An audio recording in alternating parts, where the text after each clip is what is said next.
ఆంధ్రప్రదేశ్ రాజకీయాల్లో మరోసారి మంటలు రేపుతున్నారు నటుడు శివాజీ. మాజీ ముఖ్యమంత్రి వైఎస్ జగన్మోహన్ రెడ్డి లక్ష్యంగా శివాజీ చేసిన వ్యాఖ్యలు ఇప్పుడు రాజకీయ వర్గాల్లో పెను సంచలనం సృష్టిస్తున్నాయి. కేవలం విమర్శలతోనే సరిపెట్టకుండా నేరుగా ప్రధాని మోడీకి ఫిర్యాదు చేస్తానంటూ శివాజీ బాంబు పేల్చారు. శివాజీ ఏమంటున్నారో ఒకసారి పరిశీలిస్తే, సిబిఐ కేసులో ఉన్న వ్యక్తులను రాజకీయాల నుంచి శాశ్వతంగా తప్పించాలి. అదే విషయాన్ని నేను స్వయంగా ప్రధానమంత్రి నరేంద్ర మోడీని కలిసి కోరతానని ఆయన స్పష్టం చేశారు. జగన్ ప్రభుత్వం అధికారంలో ఉన్నప్పుడే తనను ఏమీ చేయలేకపోయారని, ఇప్పుడు అసలు తనను అడ్డుకోవడం ఎవరి తరం కాదని శివాజీ ఘాటుగా వ్యాఖ్యానించారు. తన సినిమాపై జగన్ పేటీఎం బ్యాచ్తో తప్పుడు ప్రచారం చేయిస్తున్నారని శివాజీ మండిపడ్డారు. సినిమా విడుదల కాకముందే పనికట్టుకుని నెగిటివ్ రివ్యూలు రాయించారని ఆయన ఆరోపించారు. నా సినిమాను ఆపగలరేమో కానీ ఈ శివాజీని ఆపడం ఎవరి వల్ల కాదంటూ ప్రత్యర్థులకు ఓపెన్ ఛాలెంజ్ విసిరారు శివాజీ. ఒకవైపు తన సినిమాను అడ్డుకునే ప్రయత్నం జరుగుతుందని ఆవేదన వ్యక్తం చేస్తూనే, మరోవైపు జగన్ రాజకీయ భవిష్యత్తుపై శివాజీ నేరుగా ఢిల్లీ స్థాయిలో పోరాడతానని చెప్పడం ఇప్పుడు హాట్ టాపిక్ గా మారింది. దీనిపై వైఎస్ఆర్ కాంగ్రెస్ పార్టీ శ్రేణులు ఎలా స్పందిస్తాయో చూడాలి. మరి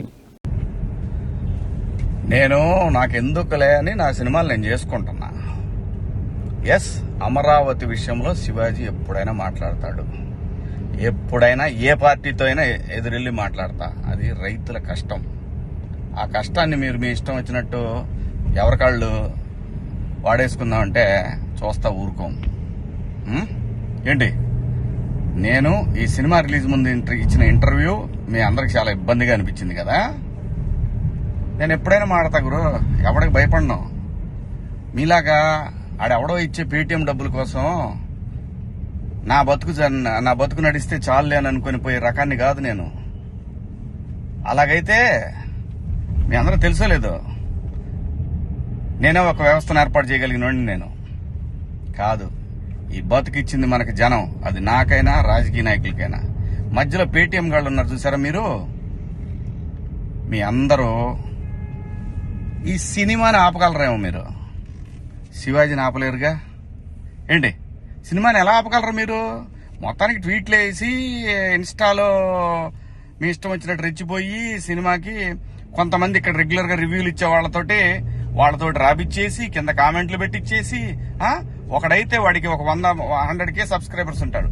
సినిమా రిలీజ్ కూడా కాల. ఆశ్చర్యపోయాను నేను. ఏంటి ఏదో తేడా కొడుతుంది అనుకున్నా. అయినా నేను కంప్లైంట్ ఇద్దాం అనుకున్నా. అయినా వద్దు, పిల్లనాయాళ్ళు బాధపడటం. కానీ రే, పేటీఎం బ్యాచ్ నన్ను తగులుకుందాం అనుకుంటే మీ ఓడికే ప్రమాదం. గుర్తుపెట్టుకోండి, నేను జనం కోసం బతికే మనిషిని, జనం డబ్బుల కోసం బతికే మనిషిని కాదు. వద్దు గురు, నా జోలి వద్దు. జగన్ గారు, నేను మళ్ళీ చెప్తున్నా, నాకు రాజకీయాలు వద్దు. నాకు కావాల్సింది, నేను అమరావతి రైతుల కోసం నిలబడ్డాను, జనం కోసం నిలబడతా. అది ఏ పార్టీ అయినా, అది మీరైనా ఇంకో పార్టీ అని ఎవరైనా సరే, ఎదురొస్తే జనానికి ఎదురొస్తే మాత్రం నేను నిలబడతా. కానీ నేను మాట్లాడుకుందాం ఇంక నుంచి.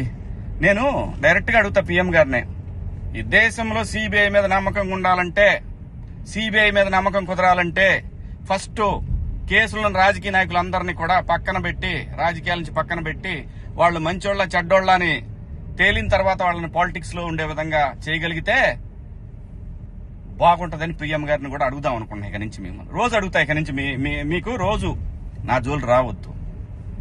నేను నా బతుకు నేను బతుకుతున్నా, నిజాయితీగా బతుకుతున్నా. ఏ రాజకీయ పార్టీ దగ్గర పోయి చేయి జాపలా. మీరంటే భయపడతామా? ఏం చేస్తారు రబ్బాయ్? మీ గవర్నమెంట్ ఉన్నప్పుడే ఏం చేయలేకపోయారు. నన్ను ఎందుకు చేయలేకపోయారు తెలుసా? పైన నేచర్ ఒకటి ఉంది రబ్బాయ్. రప్ప ఇవన్నీ బాగుంటాయి వీడియోల్లోనూ వాటిలో చూసుకోవటానికిను ఎగేసుకొని మనం భుజాన రేపేదో జరుగుద్దని ఊహించుకుంటే. మనందరికంటే ప్రకృతి గొప్పది రాబాయ్, గుర్తుపెట్టుకోండి. అయినా వ్యవస్థ గురించి ఆలోచించాలి కానీ, ఎవడో ఒకటి డబ్బు సంపాదించుకుందాం జనం మీదని వాడి కోసం వాడిచ్చే 1000 రూపాయలు, 4000, 10,000, 20,000, 1,00,000, 2 లక్షల రూపాయల కోసం ఎంతమంది భావితరాల భవిష్యత్తు ఆడుకుంటారా మీరంతా? బుద్ధుందంటారా మీకేమన్నా? మనందరం ఏమి లేకుండా ఇంత దూరం వచ్చాం కదా. మాట్లాడుకుందారా బాయ్, రేపు నుంచి మాట్లాడదాం మీ నాయకుడి గురించి, మీ పేటీఎం బ్యాచ్ గురించి. ఇంకా ఉన్నారు తీస్తా. ఇప్పుడు దాకా సైలెంట్ గా ఉన్నా నేను. మీరు నా బతుకు దాకా వచ్చారు చూసారా, ఒక్కొక్కటి చూద్దాం, మాట్లాడుకుందాం రా బాయ్.